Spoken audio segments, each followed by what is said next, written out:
Hi friends, അപ്പം welcome to the show. ഇന്ന് ഒരു പുതിയ വണ്ടിയുടെ റിവ്യൂ ആയിട്ടാണ് വന്നത്. എൻ്റെ തന്നെ വണ്ടി കേട്ടോ, ബൈക്കാണ്. അപ്പം എനിക്ക് ഓൾമോസ്റ്റ് ഒരു 13,000 കിലോമീറ്റർ ഓടിയ CB350RS ഹോണ്ടയുടെ വണ്ടിയാണ്. ഇതാണ് വണ്ടി വരുന്നത്. അപ്പം ഞാൻ ഓൾമോസ്റ്റ് ഇപ്പം 13,000 കിലോമീറ്റേഴ്സ് ഓടിയിട്ടുണ്ട്.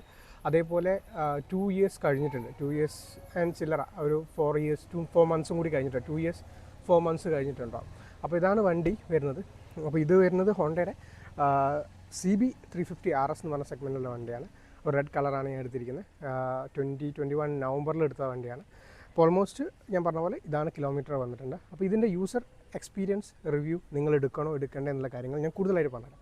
Come on guys. അപ്പം വണ്ടീൻ്റെ ലുക്ക് വരികയാണെങ്കിൽ ഒരു നോർമൽ കാര്യങ്ങൾ നിങ്ങൾക്ക് വണ്ടീനെ കുറിച്ച് അറിയാവുന്നതാണ്. ഇതിൽ ഒരു 350 സീരീസ് ഹോണ്ടയുടെ തന്നെ സൂപ്പർ എഞ്ചിനാണ് വരുന്നത്. Super engine in the sense വണ്ടി ഡ്രൈവ് ചെയ്യാനൊക്കെ അടിപൊളിയാണ്. നിങ്ങൾ ഡ്രൈവ് ചെയ്ത് നോക്കണം, അപ്പോൾ അതിൻ്റെ ഫീല് മനസ്സിലാവുള്ളൂ. അതേപോലെ അത് എയർ കൂൾഡാണ് എഞ്ചിൻ വരുന്നത്. ഈ ചെറിയ ചെറിയ കാര്യങ്ങൾ ഞാൻ പറഞ്ഞുതരാം. പിന്നെ വണ്ടി ഒരു വലിയ വണ്ടിയാണ്, ലൈക്ക് ലോങ്ങർ വീൽ ബേസ് ആണ് വണ്ടിക്കുള്ളത് എന്ന് പറയാം. പിന്നെ ഇതൊക്കെ ഒരു റെട്രോ ലുക്കാണ് വണ്ടി പിടിച്ചിരിക്കുന്നത്. പിന്നെ ഇതിൽ വണ്ടി ഇങ്ങോട്ട് വന്നാൽ കാണിച്ചുതരാം, വേറെ കാര്യം കാണിച്ചുതരാം. ഇതിൽ മെയിനായിട്ട് ചെക്ക് ചെയ്യേണ്ട ഒരു കാര്യം എന്താ വെച്ചാൽ, ഇപ്പോൾ വണ്ടി കണ്ടില്ലേ, നമുക്ക് ഇവിടെ കണ്ടില്ലേ സ്വിച്ചസ് കണ്ടില്ലേ, സ്വിച്ചസ് ഇങ്ങനെ കേട്ടോ മാറിയിട്ടാണ്. അത് ഇതിൽ ഏറ്റവും കൂടുതൽ ഫസ്റ്റ് ലേണിംഗ് കേവുള്ള ഒരു പോയിന്റ് ഇവിടെയായിരുന്നു. പിന്നെ മിറേഴ്സ് ഇങ്ങനെയാണ്. മിറേഴ്സിൽ കുറച്ച് വിസിബിലിറ്റി കുറവാണ്, എന്നാലും മിറേഴ്സ് അടിപൊളിയാണ്, ലുക്ക് വൈസ് അടിപൊളിയാണ്. നമുക്ക് ഫ്രണ്ടിൽ നിന്നുള്ള ലുക്ക് കാണിച്ചു കൊടുക്കാം. അപ്പോൾ ഫ്രണ്ടിൽ നിന്നുള്ള ലുക്ക് പറയുമ്പോൾ ഇങ്ങനെയാണ്, ഫുൾ LEDs ആണ്. അതിൽ RS ഒരു സ്പോർട്ടി ലുക്കാണ്, സ്പോർട്ടി ഡിസൈനാണ്. ഇപ്പം നമുക്കറിയാം ഈ കാലൊക്കെ നമുക്ക് ഗിയർ ലിവറൊക്കെ മാറ്റണം എന്നുണ്ടെങ്കിൽ കുറച്ചുകൂടി ലീൻ ചെയ്തിരിക്കണം. അതേപോലെ ഹാൻഡിലാണെങ്കിലും കുറച്ചുകൂടി ലീൻ ചെയ്തിരിക്കേണ്ട ഒരു പൊസിഷനിലാണ് വണ്ടി ഉള്ളത്.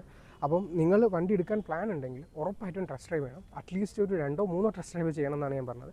പിന്നെ ഒരു ഹൈറ്റുള്ള കസ്റ്റമർ ആയിരിക്കണം.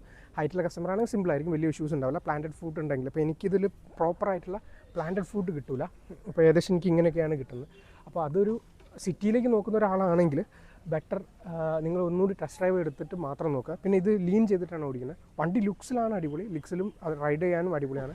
ഞാൻ വണ്ടി നിങ്ങൾ എടുക്കണോ എടുക്കേണ്ടതുള്ള കാര്യങ്ങൾ, ആർക്കാണ് പറ്റുക എന്നുള്ള കൂടുതൽ ഡീറ്റെയിൽസ് ഞാൻ പറഞ്ഞുതരാം. അപ്പോൾ ഈ വണ്ടി നോക്കുകയാണെങ്കിൽ ഒരു കോളേജിൽ പോകുന്ന ആൾക്കാർ, അല്ലെങ്കിൽ യൂത്തായിട്ടുള്ള ആൾക്കാർക്ക് പെർഫെക്റ്റ് വണ്ടിയായിരിക്കും. കാരണം ഇത് ഓടിക്കാൻ കുറച്ച് ലീൻ ചെയ്യണം. നമ്മൾ ഫ്രണ്ടിലേക്ക് ലീൻ ചെയ്തിട്ട് ഇരുന്നിട്ടാണ് വണ്ടി ഓടിക്കുക. അങ്ങനെയാണ് ഇതിൻ്റെ എക്കണോമിക്സ് വരുന്നത്. ഈ ഹാൻഡിൽ കുറച്ച് ഷോർട്ടാണ്, കുറച്ചുകൂടി ലീൻ ചെയ്ത് ഇരുന്ന് ആ പൊസിഷനാണ് വരുന്നത്. ഗിയറും അതേപോലെ നമ്മൾ കുറച്ചുകൂടി മുന്നോട്ടൊക്കെയാണ് വരുന്നത്. പിന്നെ ഒരു സ്പോർട്ടി ലുക്കാണ് വണ്ടി. അപ്പോൾ അതുകൊണ്ട് തന്നെ എല്ലാവർക്കും ഇഷ്ടപ്പെട്ടോളം നിർബന്ധമില്ല. അപ്പോൾ കുട്ടികളാണെങ്കിൽ, അല്ലെങ്കിൽ ഒരു അറൗണ്ട് 30 ബിലോ 30 ഏജുള്ള ആൾക്കാർക്ക് ബെസ്റ്റ് ആയിരിക്കും. കോളേജിലൊക്കെ പോകാൻ അടിപൊളിയായിരിക്കും. പിന്നെ വണ്ടി റൈഡ് ചെയ്യാൻ എന്താ പറയുക, ഷോർട്ട് റൈഡേഴ്സ് ആണെങ്കിൽ കുറച്ച് ഡിഫിക്കൽട്ടായിരിക്കും. ബട്ട് അത് പോകെ അത് ഓക്കെ ആയിരിക്കും. നമുക്ക് എല്ലാം പഠിക്കുമല്ലോ, അതേപോലെ പോകെ അത് ഓക്കെ ആയിരിക്കും. പിന്നെ എനിക്ക് ഓക്കെ ആയിരുന്നു. എനിക്ക് ഇതിൽ ഇഷ്യൂസ് വന്നിട്ടുണ്ടായിരുന്നു. ഫസ്റ്റൊക്കെ കുറച്ച് ഇഷ്യൂസ് വന്നിട്ടുണ്ടായിരുന്നു. എനിക്ക് ബാറ്ററി കുറച്ച് മാറ്റേണ്ടി വന്നിട്ടുണ്ടായിരുന്നു. അത് ഹോണ്ടയിൽ തന്നെ റീപ്ലേസ് ചെയ്ത് തന്നിട്ടുണ്ടായിരുന്നു. പിന്നെ ഈ മുന്നത്തെ ടയർ വോബ്ലിംഗ് എന്ന് പറഞ്ഞ ഇഷ്യൂസ് ഉണ്ടായിരുന്നു. അപ്പോൾ മുന്നത്തെ ടയർ അവർ MRFൽ ലെറ്റർ തന്നിട്ട് അത് മാറ്റിയിട്ടുണ്ടായിരുന്നു. അത് ഫ്രീ ഓഫ് കോസ്റ്റ് മാറ്റി. ഇഷ്യൂ ഞാൻ ഫേസ് ചെയ്തിട്ടുണ്ടായിരുന്നത് ഈ കോൺസെപ്റ്റിൻ്റെ ഇഷ്യൂ ആയിരുന്നു. കോൺസെപ്റ്റ് മാറ്റിയിട്ടുണ്ടായിരുന്നു. അതിന് ശേഷമാണ് വണ്ടിയുടെ ഈ ബാലൻസും കാര്യങ്ങളൊക്കെ ശരിയായിട്ടുണ്ടായിരുന്നു. അത് നമ്മുടെ കയ്യിൽ നിന്ന് പൈസ കൊടുത്ത് മാറ്റിയായിരുന്നു. ഓൾമോസ്റ്റ് ഒരു 5Kയുടെ അടുത്തൊക്കെ വന്നിട്ടുണ്ടായിരുന്നു. 5K ഒരുപാട് കാര്യങ്ങൾ ചെയ്തിട്ടുണ്ടായിരുന്നു കേട്ടോ. പിന്നെ ഇത് എക്സ്ട്രാ ആക്സസറീസ് ആയിരുന്നു ഞാൻ ചെയ്തിട്ടുണ്ടായിരുന്നു. ഇപ്പോൾ പുതിയ കുറേ സ്റ്റൈൽസ് വന്നിട്ടുണ്ടായിരുന്നു. ഡിസൈൻ പാറ്റേണൊക്കെ മാറിയിട്ടുണ്ട്. ആ കാര്യങ്ങളൊക്കെ ഞാനിവിടെ ആഡ് ചെയ്യാം കേട്ടോ. എൻ്റെ പഴയ വീഡിയോയിൽ ഇട്ടിട്ടുണ്ട്, അപ്പോൾ അതിൽ നോക്കാം. പിന്നെ പറയുകയാണെങ്കിൽ നിങ്ങൾ ഇത് ഹൈവേയിലേക്കോ അല്ലെങ്കിൽ ഒരു ചെറിയ വീക്കെൻഡ് ട്രിപ്പൊക്കെ പ്ലാൻ ചെയ്യുന്ന ആൾക്കാരാണെങ്കിൽ ബെസ്റ്റ് ആയിരിക്കും. ബെസ്റ്റ് എഞ്ചിനാണ്, ബെസ്റ്റ് പെർഫോമൻസ് ആണ്, നിങ്ങളെ കൊണ്ടുപോകും വണ്ടി. പിന്നെ പറയാനുള്ളത്, ബ്ലോക്കോ അങ്ങനെ അല്ലെങ്കിലും ഒരു സിറ്റി ഡ്രിവൺ അല്ലെങ്കിൽ സിറ്റി വെഹിക്കിളായിട്ടാണ് നിങ്ങൾ നോക്കുന്നതെങ്കിൽ കുറച്ച് ബുദ്ധിമുട്ടായിരിക്കും. കാരണം ഇത് സിറ്റിയിൽ നമ്മൾ ഐഡിയലായിട്ട് നിൽക്കുന്ന സമയത്ത് ഇതിൻ്റെ വെയിറ്റ് നന്നായിട്ട് അറിയും. നല്ല വെയിറ്റുള്ള വണ്ടിയാണ്. റൺ ചെയ്യുമ്പോൾ ഒരു തുള്ളി നമുക്ക് ഫീൽ ചെയ്യില്ല. ബട്ട് സിറ്റിയിലോ അല്ലെങ്കിൽ ഒരു നല്ല റോഡ്, അല്ലെങ്കിൽ അറ്റ്ലീസ്റ്റ് ലൈക്ക് നമ്മൾ ചെറിയ പഞ്ചായത്ത് റോഡോ പൊട്ടിപ്പൊളിഞ്ഞ റോഡ് കൂടെയൊക്കെ പോകുമ്പോൾ നന്നായിട്ട് വെയിറ്റ് അറിയും. അതിൽ കുറച്ച് ഡിഫിക്കൽട്ടായിരിക്കും കൊണ്ടു നടക്കാനൊക്കെ.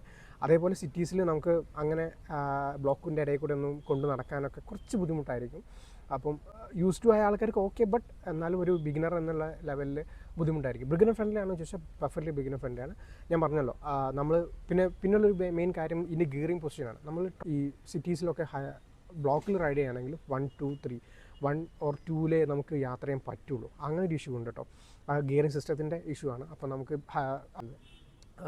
നമ്മൾ ഒരു ബുള്ളറ്റൊക്കെ കൊണ്ടുപോകുന്ന പോലെ 5th ഗിയറിൽ നമുക്ക് ഇത് ക്രോസ് ചെയ്ത് കൊണ്ടുപോകാൻ കഴിയില്ല. അതാണ് ഉദ്ദേശിച്ചത്. അപ്പോൾ അങ്ങനെയൊക്കെയാണ് ഈ കാര്യങ്ങളൊക്കെ ഉള്ളത്. അപ്പോൾ ഇത് ആർക്കൊക്കെ പറ്റുമെന്ന് ഉദ്ദേശിച്ച് ഞാൻ പറഞ്ഞല്ലോ, ഒരു കോളേജ് കുട്ടി അല്ലെങ്കിൽ അങ്ങനത്തെ ആൾക്കാരൊക്കെ ഷൈൻ ചെയ്ത് ഈ വണ്ടീൻ്റെ ലുക്ക് തന്നെ കണ്ടില്ല, അടിപൊളി ലുക്കല്ലേ. അപ്പം ഷൈൻ ചെയ്ത് കൊണ്ടുനടക്കാനും ഹണ്ടർ വേണ്ട, ഹണ്ടറിനെക്കാട്ടും കുറച്ചൊരു വലിയ വണ്ടി വേണം, നല്ല വീൽ ബേസുള്ള വണ്ടി വേണം, അങ്ങനെയാണെങ്കിൽ ബെസ്റ്റാണ്. അതേപോലെ റൈഡ് ചെയ്യാൻ പെർഫെക്റ്റ് കണ്ടീഷനാണ്, പെർഫെക്റ്റ്. ഒരു ഹൈവേയിലൊക്കെ ക്രൂസ് ചെയ്ത് പോകാൻ നല്ല അടിപൊളിയായിരിക്കും. സിമ്പിളായിട്ട് ഹണ്ടറിലേക്ക് എത്തും. നമ്മൾ അറിയില്ല, വണ്ടി ഭയങ്കര റെസ്പോൺസ് ആയിരിക്കും. നമുക്ക് നമ്മൾ പ്രൈസിനെ കുറിച്ച് പറഞ്ഞല്ലോ അല്ലേ. വണ്ടീൻ്റെ പ്രൈസ് വരുന്നത് ഞാൻ എടുത്ത സമയത്ത് 2.5 ആ റേഞ്ചിലായിരുന്നു പ്രൈസ് ഉണ്ടായിരുന്നത്. പക്ഷേ ഇപ്പം ഇതിൻ്റെ പ്രൈസ് വരുന്നത് 2.95 ആ റേഞ്ചിലാണ് പ്രൈസ് വരുന്നത്. കറക്റ്റ് ഡീറ്റെയിൽസ് ഞാൻ ഫസ്റ്റ് ഒരു വീഡിയോ ഇട്ടുണ്ടായിരുന്നു, അതിൽ കയറി നോക്കിയാൽ മതി. ഇൻ കേസ് ആവശ്യമുണ്ടെങ്കിൽ ഞാൻ എൻ്റെ ഡിസ്ക്രിപ്ഷനിലും ആഡ് ചെയ്യാം കേട്ടോ. പിന്നെ കുറേ കളർ ഞാൻ പറഞ്ഞല്ലോ, കളറിൻ്റെ കാര്യങ്ങളൊക്കെ ആഡ് ചെയ്തിട്ടുണ്ട്. പുതിയ നല്ല ബ്ലാക്ക് കളറൊന്നും ആഡ് ചെയ്തിട്ടുണ്ട്. പൊളി ലുക്കാണ്. നിങ്ങൾക്ക് പറ്റുകയാണോ ഒന്ന് ചെക്കൗട്ട് ചെയ്യൂ. ഇത് ബിഗ് വിങ്ങിൽ നിന്നാണ് എടുത്തത്. അപ്പം നമ്മുടെ ഇതിന് ഡെഡിക്കേറ്റഡ് ആയിട്ട് ഷോറൂംസ് ഉണ്ട് ഹോണ്ടയുടെ. അപ്പോൾ സർവീസ് കാര്യങ്ങളൊക്കെ പറയുകയാണെങ്കിൽ നമുക്ക് ഓൾമോസ്റ്റ് സർവീസിന് കോസ്റ്റ് വരുന്നത് ഒരു 3K 4Kൻ്റെ ഇടയിലാണ് വരിക. ഇഫ് നമ്മൾ ഫുള്ളി സിന്തറ്റിക് ഓയിലൊക്കെയാണ് യൂസ് ചെയ്യുന്നതെങ്കിൽ. സെമി സിന്തറ്റിക് ആണെങ്കിൽ ഒരു 3Kൻ്റെ അടുത്താണ് ഇതിൻ്റെ സർവീസ് ഇത് വരിക. 6 മന്ത്സിൽ മീൻസ് ഒരു കൊല്ലത്തിൽ 2 സർവീസ് ഉണ്ടാവും. അപ്പോൾ അങ്ങനെയൊക്കെയാണ് ഇതിൻ്റെ കാര്യങ്ങൾ. ഫസ്റ്റ് 3 സർവീസ് ഫ്രീ ആയിരിക്കും. ബാക്കിയുള്ള കാര്യങ്ങളൊക്കെ ഏകദേശം പേയ്മെൻറ്റ് വരുന്നത് ഇങ്ങനെയാണ്. പിന്നെ എനിക്ക് ഇതിനെക്കൊണ്ട് ബുദ്ധിമുട്ടുണ്ടാകുമെന്ന് ചോദിച്ചാൽ ഇല്ല. കാര്യങ്ങൾ ഫസ്റ്റ് കുറച്ച് ലേണിംഗ് കേവ്സ് ഉണ്ടായിരുന്നു, അത് റെക്ടിഫൈ ചെയ്തു. പിന്നെ ഞാൻ പറഞ്ഞല്ലോ ഓരോ ഇഷ്യൂസൊക്കെ വന്ന് മാറ്റി അങ്ങനെ റെക്ടിഫൈ ചെയ്ത് അത് സോൾവ് ആയിട്ടുണ്ടായിരുന്നു. അപ്പോൾ നിങ്ങൾ നോക്കേണ്ടത് ടെസ്റ്റ് ഡ്രൈവ് ചെയ്യാൻ മറക്കരുത്. പറ്റുകയാണെങ്കിൽ 1 or 2 ടെസ്റ്റ് ഡ്രൈവ് ചെയ്യുക. പറ്റുകയാണെങ്കിൽ അവരോട് പറയാം കുറച്ചുകൂടി ദൂരം ഓടണം. അതേപോലെ പാച്ച് ചെയ്തോ പാച്ച് ചെയ്യാത്ത റോഡും അങ്ങനത്തെ കാര്യങ്ങളൊക്കെ ഉണ്ട്. പാച്ച് വർക്ക് ചെയ്ത റോഡോ അല്ല അങ്ങനത്തെ അൺഈവൻ റോഡ് കൂടെയൊക്കെ ഒന്ന് ഓടിച്ച് നോക്കുക. പറ്റുകയാണെങ്കിൽ ഒരു പഞ്ചായത്ത് റോഡ് കൂടി അങ്ങനെയൊക്കെ ഓടിച്ച് നിങ്ങൾക്കത് ഹാൻഡിൽ ചെയ്യാൻ പറ്റും, ഇതിൻ്റെ വെയിറ്റൊക്കെ ഹാൻഡിൽ ചെയ്യാൻ പറ്റുന്നുണ്ടെങ്കിൽ മാത്രം RSലേക്ക് പോവുക. അതല്ലെങ്കിൽ ഹൈനസ് ഉണ്ട്, ഹൈനസ് അടിപൊളിയാണ്. അതേപോലെ ഇപ്പോൾ പുതിയ ഇറങ്ങിയ 350 ആണെന്ന് തോന്നുന്നു, CB 350. അതിലാണെങ്കിലും ഇത്ര ബുദ്ധിമുട്ടില്ല നമുക്ക് കണ്ടുപിടിക്കാൻ. നമുക്ക് അതിന് രണ്ടിൻ്റെയും വീഡിയോസ് പറ്റുകയാണെങ്കിൽ എന്തായാലും ഇതിൽ ആഡ് ചെയ്യാൻ നോക്കാം. അപ്പോൾ ഈ വീഡിയോ ഇഷ്ടപ്പെട്ടിട്ടുണ്ടെങ്കിൽ എന്തായാലും സബ്സ്ക്രൈബ് ചെയ്യാം. നമുക്ക് സബ്സ്ക്രൈബേഴ്സിന് എണ്ണം വളരെ കുറവാണ്. അപ്പോൾ എന്തായാലും സബ്സ്ക്രൈബ് ചെയ്യാൻ സഹായിക്കുക, സപ്പോർട്ട് ചെയ്യാം. Thank you.